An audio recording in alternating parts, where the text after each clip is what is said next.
इस हफ्ते दिखाना चाहती हूं कुछ पुराने अंश उन इंटरव्यूज के जो प्रधानमंत्री नरेंद्र मोदी के मैंने किए हैं अपने जर्नलिस्टिक जीवन में।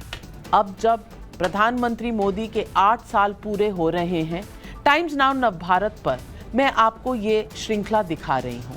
आज मैं 2007 के गुजरात चुनाव के दौरान उनके इंटरव्यू का एक अंश दिखाना चाहती हूं।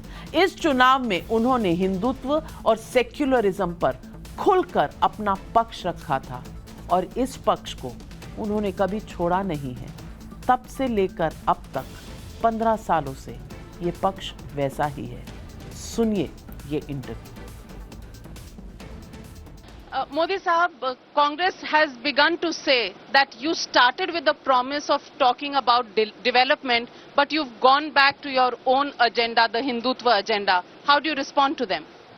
मैं पहले दिन से विकास की चर्चा करता हूं, ज्योतिग्राम योजना की चर्चा करता हूं, गांव में 24 घंटे बिजली मिली इसकी चर्चा करता हूं, मैं चेक डैम की चर्चा करता हूं, मैं नर्मदा योजना को कैसे पार उतारी इसकी चर्चा करता हूं, एग्रीकल्चर सेक्टर में 9,000 करोड़ से 34,000 करोड़ तक गुजरात ने कैसे प्रगति की उसकी चर्चा करता हूं। प्राइमरी एजुकेशन में हमारे यहाँ 49% ड्रॉप आउट रेशियो था, वो वहां से कम होकर के 3% कैसे पहुंचा उसकी चर्चा करता हूं। मैं सिवाय डेवलपमेंट कोई चर्चा नहीं करता हूं। लेकिन जब श्रीमती सोनिया गांधी ने गुजरात की धरती पर पहली सभा में मुझे मौत के सौदागर के रूप में जब उन्होंने ललकारा, तो लोकतंत्र में ये मेरा अधिकार बनता है, ये हमारा दायित्व बनता है कि जनता के पास सत्य पहुंचाना चाहिए। और मैं आज फिर से कहता हूं, अगर कांग्रेस पार्टी जिस मुद्दों पर चर्चा करेगी मैं उसका उन्हीं की भाषा में जवाब दूंगा। पर आपको नहीं लगता कि somewhere you have confused the line between minority and majority sentiment at this point in time? मुझे आश्चर्य होता है कि इस देश में आतंकवाद की चर्चा करें, इस देश में एंटी सोशल एक्टिविटी की चर्चा करें, तो उसको ये माइनॉरिटी मेजॉरिटी में कन्वर्ट करने वाली मानसिकता क्यों बनाई जा रही है? क्या ये विकृति नहीं है? क्या ये सूडो सेकुलरिज्म नहीं है? अगर आतंकवादी है तो उसकी आतंकवाद की चर्चा करनी चाहिए। उसका नाम क्या है, उसका घराना क्या है, उसकी चर्चा करने की क्या जरूरत होती है? Mr. Modi, this particular election, you wanted to go away from the 2002 fever that was there at that time. Do you think you've been able to attain that, or do you think you have had to go back to replying to these questions on Hindutva, on Sohrabuddin, and that is what is creating the crowds to come? That's what most people think. मैं 2002 में भी development की ही चर्चा करता था, 2002 में ही विकास की चर्चा करता था, 2002 में भी विकास की ही चर्चा करता। मैं पब्लिकली विकास के नाम पे वोट मांगता हूं। आपने मेरी जनसभा देखी होगी। मैं जनता को पूछता हूं, क्या आप डेवलपमेंट के लिए वोट देना चाहते हो? क्या आप आपके बच्चों की भलाई के लिए वोट देना चाहते हो? ये मैं सवाल पूछता हूं दुनिया को। लेकिन अगर मुझ पे कोई आरोप लगाया जाएगा तो आप चाहते हैं कि चुनाव के दिनों में भी मैं मौन रहूं? मैं 5 साल मौन रहा हूं, लेकिन जनता की अदालत में गया हूं, हर सवाल का जवाब मैं दे रहा हूं। Thank you very much, Mr. Modi, for giving us time on a busy day. That was Narendra Modi, and this is Navika Kumar on board the Rath with Chief Minister Narendra Modi in Gujarat.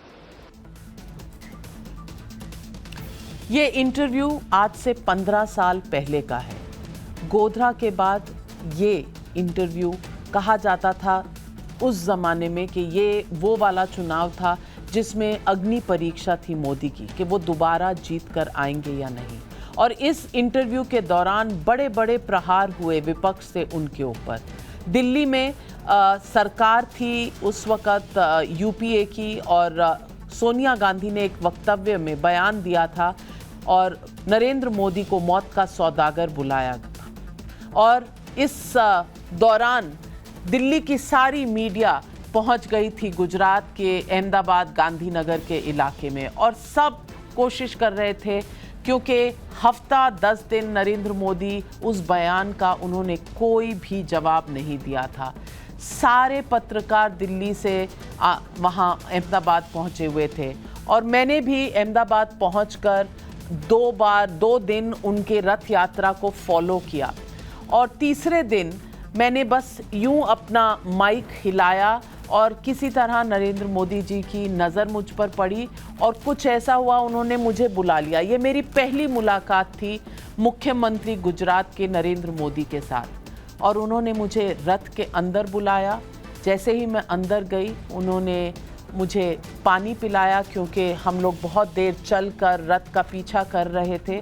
वो अपना बाहर भाषण देकर बस रथ में आकर बैठे ही थे। पानी भी पिलाया उन्होंने और उसके बाद बोला सवाल पूछो। तो थोड़ी देर के लिए मैं दंग रह गई थी कि आप सवालों के जवाब देंगे या आप ऑफ रिकॉर्ड बात करेंगे। तो उन्होंने कहा कि आप सवाल पूछिए, मैं सब सवालों के जवाब दूंगा। और ये इंटरव्यू उस दौरान, उस रथ यात्रा के दौरान हुआ था और मैंने सभी वो सवाल पूछे जो उस चुनाव के सबसे अहम सवाल थे और नरेंद्र मोदी मुख्यमंत्री थे, उन्होंने जवाब दिया। 2007 में वो दोबारा चुनकर आए और एज दे से बाकी सब इतिहास है। आज इस श्रृंखला में ये इंटरव्यू 2007 का, कल लेकर आऊँगी एक और इंटरव्यू का कुछ अंश जो मैं आपके साथ साझा करूँगी।